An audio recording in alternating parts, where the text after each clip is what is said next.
Egaa haalli biyya keessumaa Afrikaanii rakkinni isaa maalinni Afrikaan biyya guddate miti. Maaliif namni baay'een hiyyeessa. Amma namni baay'een waan magaalaa keessa warra jiranii warra mati jaarraa kana ilaalee wanni fakkaata malee fooqii kana ilaalte malee uummati keenya baay'ee rakkataadha. Tajaajilli fayyaa baay'ee dadhabaadha. Hospitaalli biyya keenyaa baay'ee dadhabaadha. Ogeessoti fayyaa biyya keenyaa rakkinuma sana keessa ta'anii nama baay'ee gargaaru garuu tajaajila fayyaa bu'uuraa barbaachisu gochuu hin danda'an. Rakkoon koronaa maalinni koronaan kun yoo biyya galee yookaan biyya salphaatti faca'uu danda'a. Maaliif aadaan keenya ta'uun yeroo walitti dhufnu walammannaa walii dhungannaa baay'ee intimeetii wanni goona kanaaf salphaatti dhibeen kun faffaca'uu danda'a. Namni yeroo baay'ee amma argiteetta dhiyoo kana dhaqxee dhufte taanaan baabura faa keessa wanni faa keessa baay'ee walitti siqanii jechuudha. Meetira lamarraa fagaachuu qaban yoo koronaa qaburraa meetira lama achi meetira tokko taanaan si qabee jechuudha. Kanaaf amma fakkeenyaaf nuti amma danatti Health Fairview Regis Hospital lafa jedhaman hojjedha. Hospitaala keenya keessa yeroo hundumaa walgahii godhanna. Walgahii keenya maalinni koronaan kun biyya Chaayinaatii biyya lafaatti babal'achaa jira. Utuu inni nu biraan gahee maal gochuu qabna kan jedhu asuma teenye mari'annaa jechuudha. Inni tokko amma fakkeenyaaf task force uumna. Emergency room yeroo dhufan akkamittiin jara kana tajaajilla. Teestii teessa arganna. Namni kana mana shakkine akkamittiin dafnee teestii goone nama kana kophaatti akka inni isolate ta'u kophaatti quarantine seedhan jechuudha. Akkamitti goona kan jedhu irratti qophaa'uudhaan maaliif waa ittisuutu irra gaariidha. Erga immoo fakkeenyaaf babal'achuun isaanaaf amma fakkeenyaaf biyya kana keessaati United States kana keessa gara keezii gara 164tu jira amma. Naannoo Waashingitanii baay'eetu jira nursing home ta'u keessa Kaalifoorniyaa, Texas, amma Minnesota illee kaleessa nama tokkotu nama vacation irra ture cruise ship keessa nama turetu qabamee jedhani. Kana jechuun maal jechuudha dhufuun isaan oolu.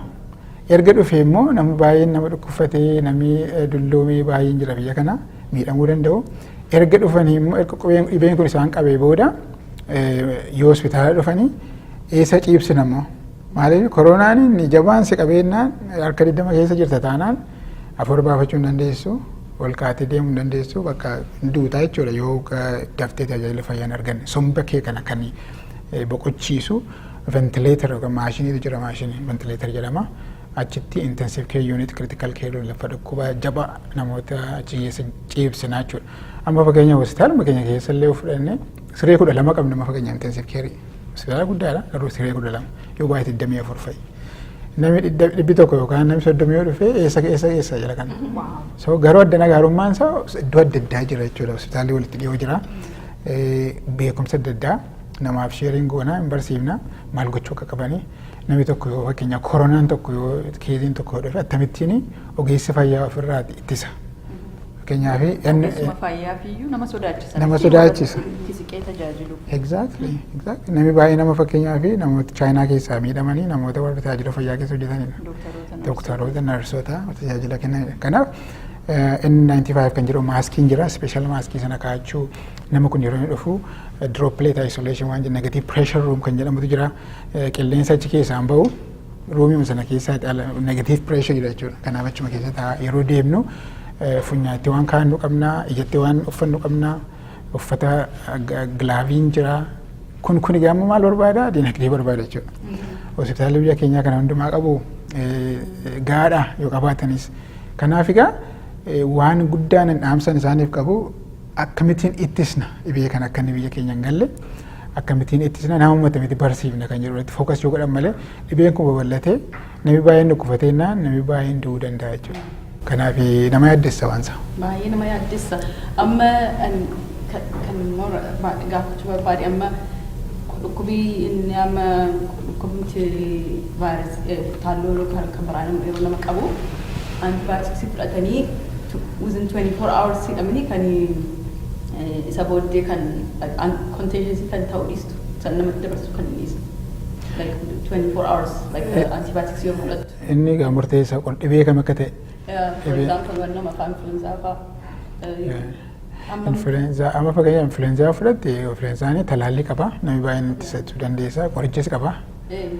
Taama filuu kan qaban jira yeroo amma waan kan isaan namatti dabarsanii yoo mallattoo qabaatan jechuudha. Malee namni tokko utuma mallattoo sana hin qabaatinis vaayirasii qaama keessa jiraachuu danda'a bara. They can shed virus. Fakkeenyaaf akka exampleetti iddoo tokko ndaam Chaayinaa keessatti fakkaatu waanuma naannoo waan sana apartmentii irra jiraatanii bishaan fakkeenyaaf niqatu mana fincaaniitti achi keessatti vaayirasiin iddoo adda addaa keessaa ba'aa. Iddoo tokkotti bu'aan ba'an mana sana keessaa ujummoon sun rakkina yoo qabaate apartmentii tokko dhaqee siinkii isaanii sooyilii gochuu danda'a achitti nama baay'ee dhukkufatee jira. Kanaaf qorichi yoo fudhatte iyyuu still waan amma siree dubbanne harka kee dhiqachuu yeroo itti uffatte eeggachuu kana eeggachuu sirreeraa jechuudha. Antiibaayotikii nama fakkeenya baakteeriyaaf yeroo baay'ee hin gargaara garuu vaayirasiin utuu qoricha baay'ee hin argamuuf maaliif vaayirasiin seelii namaa keessa seenaa hin baay'ata seelii sana balleessa. Qoricha illee hojjettee egaa seelii sana wajjin balleessuu keete jechuudha. Kanaaf qoricha odoo hin ta'in moor ittisuu irratti. Namni akkasumatti fayyachuudha kan fakkaatu waan tokko kan biraan fudhatanii because akkasa kaanii qoricha fudhatte still yoo contagious taate. Mee isarratti amma fakkeenyaaf utaalloon amma jedhee mana qabate mana koo keessatti. Mana kiimii dhaquun irra jiramu akkuma utaalloo isaa kaanitti jedhee maaliif nama Chaayinaa irraa dhufe wajjin waliin argine namoota nama warra kaan wajjin kontaaktiin goone garuu akkuma utaalloon naqabe nama taa'een of wantinaa jedhamu of shakkeen dhaquun irra jira. It depends amma utaalloon sun amma akkasimiidha. Fakkeenyaaf utaalloon suni jabina isaa baay'ee si dadhabsiisee lafaa ka'uu hin dandeessu yoo ta'e bishaan dhuguu hin dandeessu yoo ta'e yoo si hoqqisiise yoo fiivarii kana tempereechariin kee baay'ee ta'e yoo sombi kee michoome of course you have to dhaquu qabda ifloo yoo qabaachuu dandeessi deemu. Garuu utaalloon isa ta'u koronaan isa ta'u maal attamitti yaalama kan jedhu irratti waan dubbannetti fakkaatu.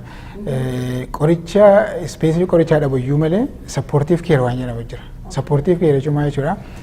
Qaama kee tajaajiluudhaan mallattoo kee tajaajiluudhaan si fayyisuu jechuudha. Fakkeenyaaf isi qufaasee baay'ee qufaadhaaf qoricha laataaf jechuudha. Yoo fakkeenyaaf yoo tempereechar yookaan qaama kee baay'ee ho'e qoricha Taayilaanoolii paarasitaamoolii isa kennitaa fi yoo fakkeenyaaf sombi keessa dhukkubee baakteeriyaanis immoo si dhukkubuu dandeessa baay'ee vaayirasiin dhaqee karaa haala mijeessuu danda'a baakteeriyaaf maaliif qaama keenya baay'ee baakteeriyaa baay'ee jira qaama keenya keessa isaan namni tokko vaayirasiin qabamu iyyuu malee baakteeriyaal nimooniyaa qabaachuu danda'a yookaan immoo akkuma sirrii dubbadhe dubbiinsa baay'ee jabaadha taanaan ARDS jedhamu kana baay'ee dhibii jabaadhaan inni nama ajjeesuu danda'a baay'ee sepsis kan jedhamu jira. Inni immoo sombi kee kompiliitilii jiruudha ala ta'a hafuura baafachuu hin dandeessu isaaf maashinii irra si keessaa tuubboo somba keessa kaa'uudhaan kubboon sanaan qilleensa oksijiinii kenninaa fi kaarboon daayoksaaidii keessaa baafna namicha amma kana gidduutti fooyyaa dhufaa jechuudha. Yoo fakkeenyaaf dihaayidireetidii ta'e fakkeenyaaf qaamni isaa baay'ee yoo gogiira ta'e qilleen bishaan laattaaf jechuudha. IV fluidii laattaaf nyaata fakkeenyaaf nyaate yoo ta'e tuubboo wayii gashitee fi nyaachiftaa sappoortii goota jechuudha. Sappoortiif keerii jira jechuudha. Qorichaa dhabu iyyuu malee sappoortiif keeriin sun immoo jijjiirama guddaa fiduu danda'a. Nuti gaamma waa'ee koronaa yeroo yaadnu 80% afayyoo jennu taalloo ta'e inni 20% suni hospitaala yoo dhufe maal gootaa isaaniif dhumuu isaanii jechuudha. Kanaaf yeroo baay'ee biyyoota guddatan keessas ta'u eessayyuu haa ta'u ittisuutu irra gaariidha malee tiriitii gochuun faasilitii maddinaatti akkamiin overwhelmii akkana godhu bara namni baay'een yoo dhufe emergency roomiidhaan daayivartii goonaa jechuudha. Hospitaala iddoo yookaan yuunivarsiitii bilbilaa yookaan mi'ootti arginaa malee akka biyya keenya immoo iddoo tokko hospitaalichi baay'ee murtaa'aadha. ICU keeriin immoo yeroo baay'ee beekumsa jabaa barbaada. Hakiimiin akka ispeeshaalistiidha kan achi hojjetu. Neersoota akka gaariitti baratanii meeshaan jechuun maqaan isaa baay'eedha. Respiratory therapist maashinii sana ventileetarii sana nama tokkoof dedikeet ta'ee itti gargaaramta. Erga gargaaramtee boodammoo dhaqana isaa kiliinii gochuus irra jira.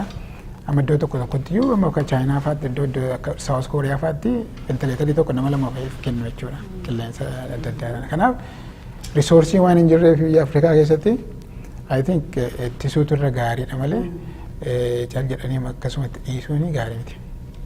Egaa baay'ee si galateeffannaa Dr. Masfin Ittaanaa Abdiisaa ogeessa fayyaa yeroo ammaa kana keessatti mata duree guddaa addunyaa kanarra ta'ee kan jiru dhibee koronaa vaayirasii maal akka ta'e eessaa dhufee maal akka ta'e akkamitti daddarbaa akkamitti immoo ittisuu dandeenya irratti egaa barumsa guddaa bal'aadha kan ati kennitee jirtu nus gaaffii kana gaafa siif dhiyeessinu namoota biyya ambaa jiraatan kana qofa osoo hin ta'in namoota uummata keenya isa biyya jiru sammuu keenya keessa qabaataati bakka teknooloojiin jiruuf hin jirretti maal gochuun nurra jira isa jedhu akka gaaritti ibsite guddaan gaa ittisuu irratti xiyyeeffachuudha jechuudha.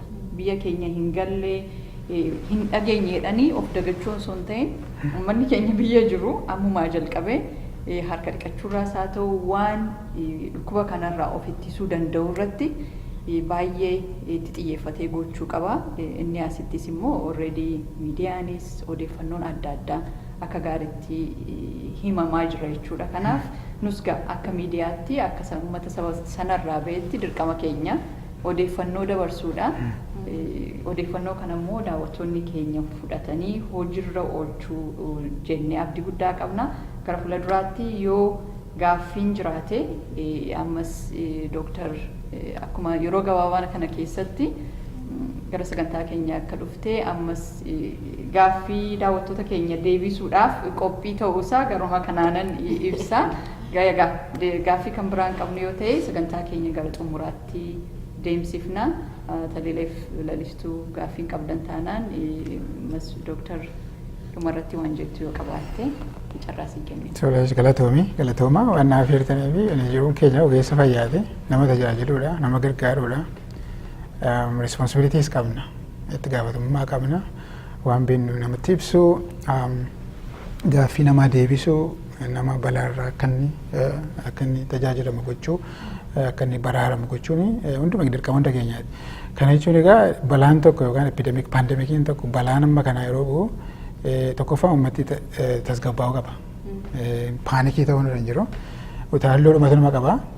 Darbee immoo of course rakkina implicationii baay'ee qaba. Keessumaa amma namni fakkeenyaa fi iddoo wal keessa deemu yoo ta'e nagadate yoo ta'e ekonomii irratti rakkina guddaadha. Eventii guddaan amma kaansilii ta'aa jira fakkeenyaa saawuzii teeksasiitti amma istiideemii nama namiidha.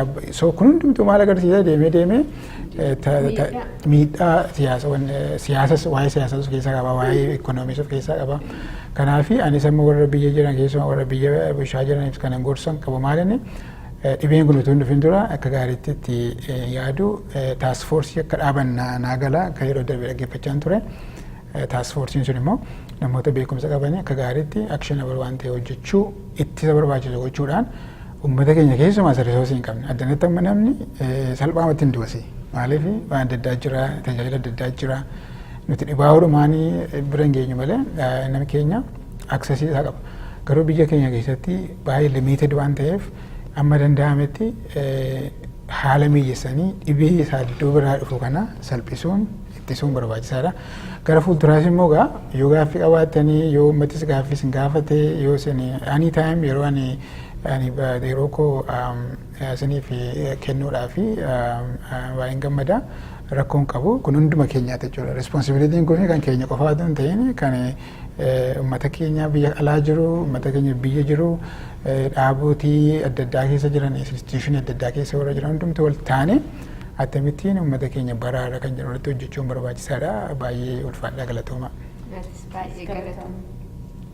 Egaa nus hedduu galatoomii siin jennaa irra deebinee egaa daawwattoota keenya sagantaa har'aaf isinii qabannee dhiyaannee kanumaan goolabnaa sagantaa itti aanutti immoo mata duree addaatiin amma deebinee dhufnutti har'aaf qopheessitoonni OVU Talilee Lalistuu akkasumas immoo keessummaan keenyaarraa Dooktar Masfin Ittaanaa anis Annee Ajjamaa akkasumas kan viidiyoo kana kaasuudhaan gulaaluudhaan gara keessan dhiyeessu Caalii Iyyaadasaa wajjin hundi keenya waliin ta'uun nagaan nu turaas niin jennaa fayyaa ta'a. Oromo